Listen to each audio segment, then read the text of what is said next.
Bismillahirrahmanirrahim. Wassalamu alaikum wa rahmatullahi wa barakatuh. Alhamdulillahi rabbil alamin. Wassalatu wassalamu ala ashrafil anbiya wal mursalin wa ala alihi wa sahbihi ajmain. Amma ba'd. Karibu mtazamaji wa Rapta TV, mtindo maisha.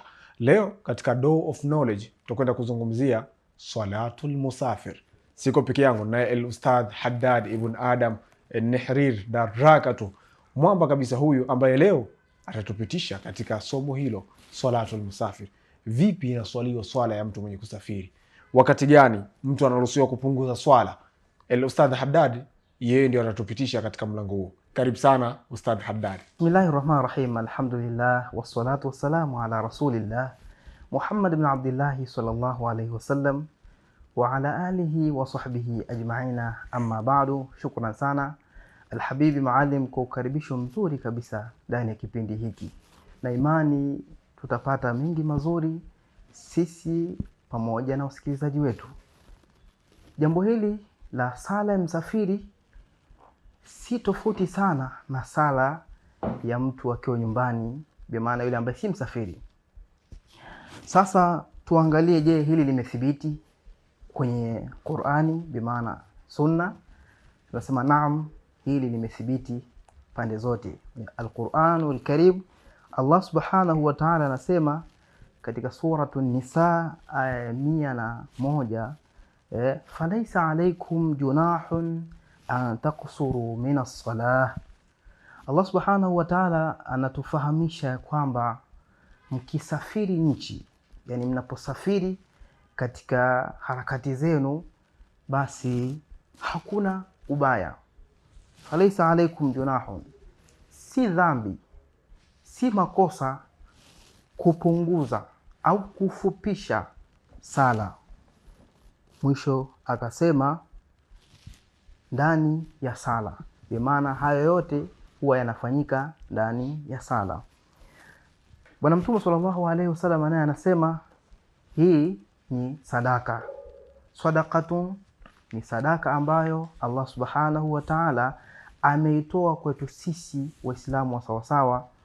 Kisha mwisho akasema ikubalini sadaka yake, kama ambavyo anakubali au anapenda Allah subhanahu wa ta'ala maamrisho yake yafuatwe. Kwa dalili hizi tunapata kuona kwamba imethibiti sala ya msafiri. Je, sasa hiyo sala ya msafiri imebeba mambo gani? Imekusanya mambo mawili makubwa. Jambo la kwanza ni al-qasru, kufupisha, kupunguza kutoka kwenye rakaa 4 kwenda kwenye rakaa 2. Na hapa tuweke bayana, asije akaja mwingine kwamba hata sala ya magharibi inapunguzwa au inafupishwa. Miongoni mwa sala ambazo zinasihi kupunguzwa, Bwana Mtume sallallahu alaihi wasallam pamoja na wanachuoni wetu wakasema ni zile sala za rakaa 4 adhuhur, al-asr wal maghrib. Hasa tukija katika swala zima la kupunguza, alafu asili nimekumbuka anasema kwamba zamani sala ilikuwa ni rakaa 2, kisha zikazidishwa, dhuhuri ikazidishwa 2, halikadhalika zile za rakaa 4 zikaongezwa rakaa 2, subhi ikabaki vile vile, Ijumaa ikabaki vile vile. Hiyo ni miongoni mwa riwaya. Kisha ikaachwa sala ya msafiri, yani ibaki vile vile rakaa 2. Kwa hiyo tunapata kuona katika sala ambazo hazipunguzwi ni pamoja na hii sala ya subhi. Tumesema kuna option 2. Sala ya msafiri ina mambo mawili. Jambo la kwanza al-qasru, kupunguza. Jambo la pili al-jam'u, kukusanya. Tukiwa bado katika kufafanua nini maana ya qasri, sio kusema qasri ni jumba, hapana. Qasri kupatikana ndani ya sala ya msafiri. Sala ya msafiri ili sasa awe anaruhusiwa kupunguza, kuna masharti kadhaa ambayo yamewekwa. Miongoni mwa masharti, maana isije ikatokea tu kwamba unatoka hapa unaenda Vikindo, unatoka hapa unaenda Kigogo, unataka kupunguza. Miongoni mwa kiwango ambacho kimewekwa, masafa yale, kwa sababu sala ya msafiri ni sala ya kawaida tu, lakini kuna kiwango maalumu ambacho kimewekwa cha kukuruhusu wewe uweze kupunguza pamoja na kujumlisha au kujumuisha sala. Kwa hiyo sasa masafa, hiki ni kipimo ambacho kilitumika kale cha Hashimia, cha Waarabu pamoja na Wajemi. Wanasema ni kilomita 80. Hii imekuja kurahisisha kwamba kipimo cha kale ilikuwa ni maili 48. Kwa chini ya hapo maili 48, pengine 40, wengi wao wamesema haijuzu kusali sala ya msafiri. Na leo imethibiti kwamba kilomita hizo 80 au 85 na kuendelea ni kutoka hapa mpaka Morogoro, zinathibiti hizo. Lakini ili kuondokana na mashaka, jaribu, na leo kuna application zile zinakusaidia wewe umesafiri kiasi au umbali wa kiasi gani. Almuhimu ni kuwa na nia katika masharti. Sharti la pili ni nia, kwamba wewe uwe msafiri kweli. Kuna ile tu wanasema la yaksuru au haruhusi kusali mtu ambaye amepotea. Sheikh Maalim, kuna mtu yeye amepotea au kakimbia, huyu ni mfanyakazi, ni mtumwa. Pia wengine wameenda mbali kwamba huyu mke kakimbia, katoroka, haruhusiwi. Kwa kitu cha kwanza katika masharti ili uruhusiwe kuingia katika ofa hiyo ya sala ya msafiri, kwanza masafa umbali huo uwe ni kilomita 80 na kuendelea au maili 48 na kuendelea. Kitoka hapa mpaka Arusha, toka Dar es Salaam mpaka Arusha, nafikiri imezidi, yani itazidi hapo, wewe unaruhusika. Lakini je, una sifa zingine? Sawa, inawezekana hicho kipimo kimekamilika mashallah. Lakini wewe kile unachokiendea safari yako hiyo, na ndio maana kule tukaambiwa isiwe safari ya maasi, kwamba unatoka hapa mipango yako wewe ni kwenda kuwadhulumu watu. Unatoka hapa mipango yako wewe ni kumuasi Allah subhanahu wa ta'ala. Mtu wa namna hii haruhusiwi kusali sala ya msafiri. Lakini miongoni mwa masharti tukaambiwa huyu bwana ni lazima asimfuate yule mkazi, yule anayetimiza, yule anayekamilisha sala.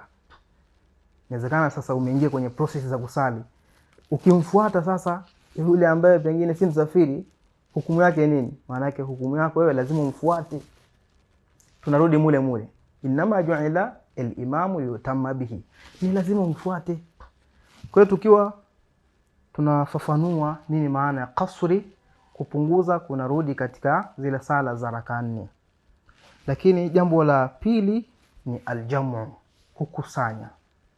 Kwa hiyo sasa kama safari yako ina vigezo hivyo, basi kuna mtu mwingine yeye anaweza katoka hapa pengine alfajiri. Sasa ili aruhusike yeye kusali hiyo sala msafiri, akifika sehemu mathalan kisha ukao umeingia wakati wa dhuhuri na kusali kushuka vigumu, ni lazima tufafanue, je itakuwa vipi? Kuna mwingine yeye anakuwa na wasiwasi sana, sasa mimi nisiposali na tunaambiwa dakika 5 gari inaondoka. Tunaambiwa hii sala msafiri ni ofa, ni ruhusa, ikubalini ruhusa ya Allah subhanahu wa ta'ala, si lazima. Ndio maana tunaambiwa hukumu yake, tunaambiwa ni sunna. Kwa hiyo sasa kubwa zaidi ni kuhakikisha unapoingia wakati wa dhuhuri mathalan, unataka kufanya jamu, unatakiwa uweke nia kwamba, na katika jamu kuna mambo mawili ni sahau. Jambo la kwanza ni jamu taqdim na jambo la pili ni jamu taakhir. Yaani kuna mambo mawili, kupunguza sala, achilia mbali hilo la kwanza, la pili ni kukusanya. Lakini katika kukusanya pia kuna mambo mawili. Kuna yule anayekusanya kwa ajili ya muda wa sasa hivi, jamu taqdim inaitwa, kwamba ile sala ya alasiri anaivuta katika muda wa nini, wa dhuhuri, na huyu ni lazima aweke nia. Jamu nini? Jamu taqdim. Na kwenye kunuia pengine unajiuliza nia yake inakuwa vipi? Inakuwa moyoni tu. Kwa mimi nasali sala msafiri raka 2 jamu taqdim, kwa unaanza na ile sala ya wakati. Hiyo ndani ya wakati unaanza na dhuhuri kisha alasiri. Hiyo ni jamu taqdim. Jamu taakhir, nafika wakati wa dhuhuri weka nia. Hata kama zitakupita sala zaidi ya moja, basi wewe kubwa ni kuweka nia kwamba hii dhuhuri kwa muda huu ni mdogo sana, siwezi kutekeleza. Basi fursa ofa ni wewe kufanya jamu taakhir. Unanuia adhuhuri, utakuja kuisalia kwenye nini? Kwenye alasiri. Ukifika wakati wa alasiri unaanza na adhuhuri kisha alasiri. Na miongoni mwa masharti ni kwenda kwa utaratibu. Ukifanya jamu taqdim usianze na alasiri kwa sababu ile ndio umeileta huu kwenye wakati huu. Anza na ile swala ambayo iko ndani ya wakati, sahibul waqt. Kisha ukiwa katika wakati wa alasiri anza na adhuhuri kwa utaratibu, kwa mpangilio huo. Kisha malizia na sala ya alasiri. Magharibi na Isha pia kuna jamu, lakini tuweke angalizo. Wakati umefanya jamu labda pengine taqdim, Isha uisalie kwenye wakati wa nini? Wa magharibi. Magharibi utaanza nayo kwa kusali raka 3 kwa ukamilifu. Turudi nyuma tena kwamba sala ambazo hupunguzwa ni zile zenye raka 4. Usije ukapunguza magharibi au subhi, hiyo haipunguzi. Kwa hiyo unasali raka 3 kwa ukamilifu, jamu taqdim, kisha sala ya Isha. Kwa kuwa sasa wakati wa Isha ni mrefu, basi unaweza kufanya hivyo kupata zile fadhila. Lakini fadhila zinapatikana sababu hiyo ni ruhusa Allah Subhanahu wa Ta'ala ameitoa. Na kukumalizia jamu taakhir, magharibi ile unaichelewesha, unakwenda kuisalia katika wakati wa Isha. Vivyo hivyo utafanya vile vile. Utaanza na magharibi kisha wakati wa salatu ile Isha unasali raka 2. Naam alhabib. Asante sana Ustadh Haddadi. Lakini kuna swali ambalo basi watu walifahamu. Swali lenyewe ni kuwa inawezekana mtu huyu mwenye kusafiri yupo ndani ya gari na yeye tunaambiwa kuwa kwanza ipo ruhusa ya kuswali katika usafiri, na kama ipo ruhusa ya kuswali katika usafiri, pengine ni basi ama ndege, meli, mtu huyu anaswali kama ipo ruhusa ya kuswali katika usafiri, kibla sasa amekipa mgongo wakati huo gari inakwenda ama ndege, no. Kibla amekipa mgongo. Je, mtu huyu anaswali vipi? Na yani anaswali vipi? Ndio swali. Lakini swali la pili ni kwamba je, katika kupunguza swala, no. Swala ambazo zinazotakiwa kupunguzwa zinapunguzwa kwa wakati gani? Ikiwa mtu huyu amehama kutoka mji mmoja kwenda mji mwingine, ule mji atakaofika swala hizi atapunguza kwa wakati gani? Naam. Swali zuri. Ukisoma katika suratul Baqara aya 185, Allah Subhanahu wa Ta'ala anasema yuridu Allahu bikumul yusra wala yuridu bikumul usra. Allah Subhanahu wa Ta'ala anatutakia wepesi katika mambo yetu, katika majambo yetu, kwenye dini na hata nje ya dini. Mwenyezi Mungu Subhanahu wa Ta'ala haikalifishi nafsi. Sasa je, kuna uwezekano wa kusali kwenye gari?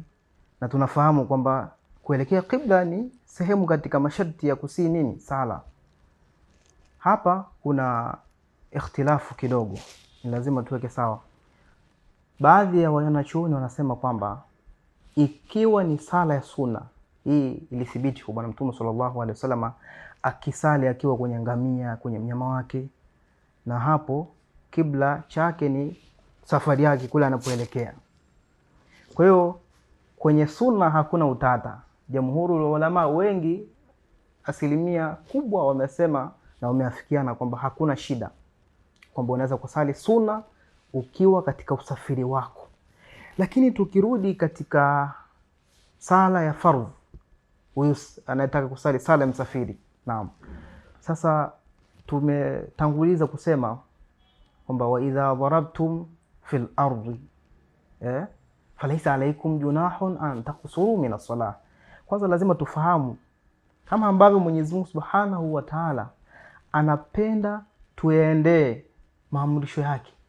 Hivyo hivyo anapenda yale maamrisho yake mengine yanahesabika kama sadaka pia yatekelezwe. Kwa kuwa tumesema hii ni ofa, hakuna haja ya kujikalifisha. Nafasi ya kwanza, wapo ambao wamesema inasihi kwa masharti kadhaa mawili. Sharti la kwanza wakasema ukiwa kwenye kuhirimia, kufungua sala pale, lazima usimame kama kuna uwezekano. Lakini kwenye usafiri wetu wa leo uwezekano huo pengine usiwepo. Lakini wewe pengine una gari yako private, bora zaidi kwako wewe ni kusimama usali. Lakini yule ambaye usafiri wake ni wa public, basi aitumie ofa hiyo, la yukallifullahu nafsan illa wus'aha. Wengine wakasema inafaa. Kwa nini? Kwa kuhofia pengine atapitwa na wakati wake. Lakini tunafahamu kuna jamu taqdim, kuna jamu ta'khir. Sasa kwenye hili swali la kwanza, ni muda gani unaruhusika kufanya hivyo? Ni pale utakapofikisha nini? Kile kiwango. Au wengine wakasema utakapovuka majengo yale, kuta zile, mipaka ile ya mji wako. Hapo sasa muda wa sala ukifika, unaweza ukafanya hivyo. Usali kwenye gari, kwa sababu Allah Subhanahu wa Ta'ala anasema fa ainama tuwallu fa thamma wajha Allah. Popote mtakapoamua kuelekea, Allah Subhanahu wa Ta'ala hupatikana hapo. Lakini vizuri zaidi Mtume sallallahu alaihi wasallam anatusisitiza kwamba tukubali, tupokee sadaka ya Allah Subhanahu wa Ta'ala. Usiangalie tu bwana, mimi sasa nisiposali itakuwaje? Ofa hii ipo. Lengo lake ni nini? Kuturahisishia sisi. Panapokuwa na uzito, basi nyuma yake kuna nini? Kuna wepesi. Kwa usijikalifishe. Nafsi yako haiwezi, basi sali kwenye gari. Wapo ambao wamethibitisha kwamba ukisali kwenye gari, hata usiposimama pengine umejuzisha. Kwa nini? Kwa kutumia kanuni hii, maneno haya matukufu ya Bwana ya Allah Subhanahu wa Ta'ala. Na kumalizia swali la mwisho, akifika huyu anaruhusiwa kusali sala msafiri muda gani? Kwanza lazima tufahamu sala msafiri asili yake ni fardhu. Sio kusema ukipunguza raka mbili hiyo inakuwa kama sunna, yani unaidogesha. Hapana. Kwa hiyo sasa pengine yule ambaye hakuweka nia ya jamu ta'khir, si ndivyo Sheikh Maalim, kafika nakumbuka salatu adhuhuri imenipita, alasiri, magharibi. Kwa kuwa asili ya msafiri ni kusali raka mbili, basi atazilipa hali ya kuwa akiwa kama msafiri. Yani al-aadatu muhakama, itarudi pale pale, kwa sababu nia yake yeye ni kusafiri. Ndio maana tulitanguliza kwamba uwe na nia kusafiri. From nowhere mtu amepotea pengine, huyo haitu msafiri. Haya, umefika pengine huko unapoenda kwenye mji wako. Wapo wamesema kwamba unaweza ukapunguza kwa siku moja. Lakini wengine wanasema mpaka siku 4. Endapo utasema bwana mimi nakaa labda wiki moja, unaruhusiwa siku 4. Lakini yule ambaye hajui ni muda gani kila alichokiendea, hakitabiriki kitapatikana muda gani, huyo amepewa ofa mpaka siku 19. Lakini siku 19 tu tukaambia kwa kuwa wewe umefika, unahukumiwa bado wewe ni msafiri. Kwa nini? Kwa sababu bado kuna yale mashaka. Ukiwa msafiri wewe unakutana na dhiki na nini. Lakini jambo zuri, kama wewe haudhikiki, una tabu ya kusali sala ile ya mkazi, basi fanya hivyo. Lakini kama kutakuwa na mashaka kwamba pengine ulipofikia pana ikhtilafu kidogo, basi wewe unahesabika kuwa msafiri. Na kuna wengine wameenda zaidi, wanasema hata kama ukikaa mwezi mzima. Baadhi ya madhahib wanasema hivyo. Lakini kubwa zaidi ni kuiangalia wewe nafsi yako kwamba mimi lipi kwangu mimi ni jepesi, sala ya msafiri au sala ya mtu wa kawaida. Na ukiwa unasali sala ya msafiri, kwa kumalizia, hauruhusiwi kumfuata anayesali kwa kutimiza. Wa ma alaina ila al-balaghul mubin. Wassalamu alaykum wa rahmatullahi wa barakatuh. Shukran sana Ustadh Haddad kwa majibu yako mazuri. Mwenyezi Mungu akupe umri mrefu, tuzidi kustafidi kutokana na wewe pia. Lakini pia nikushukuru mtazamaji ambaye umetufuatilia tokea mwanzo mpaka tamati ya kipindi hiki. Mpaka sasa tumefika tamati ya kipindi chetu hiki cha Door of Knowledge kupitia channel yetu pendwa ya Rapta TV. Kwa maoni, ushauri, wasiliana nasi kupitia mitandao ya kijamii ambayo ipo hapo katika screen yako. Lakini usisahau kusubscribe, kucomment na kushare. Nini kifanyike, nini tuongeze ili tuweze kwenda sawa kabisa katika channel yetu hii ya Rapta TV Mtindo Maisha.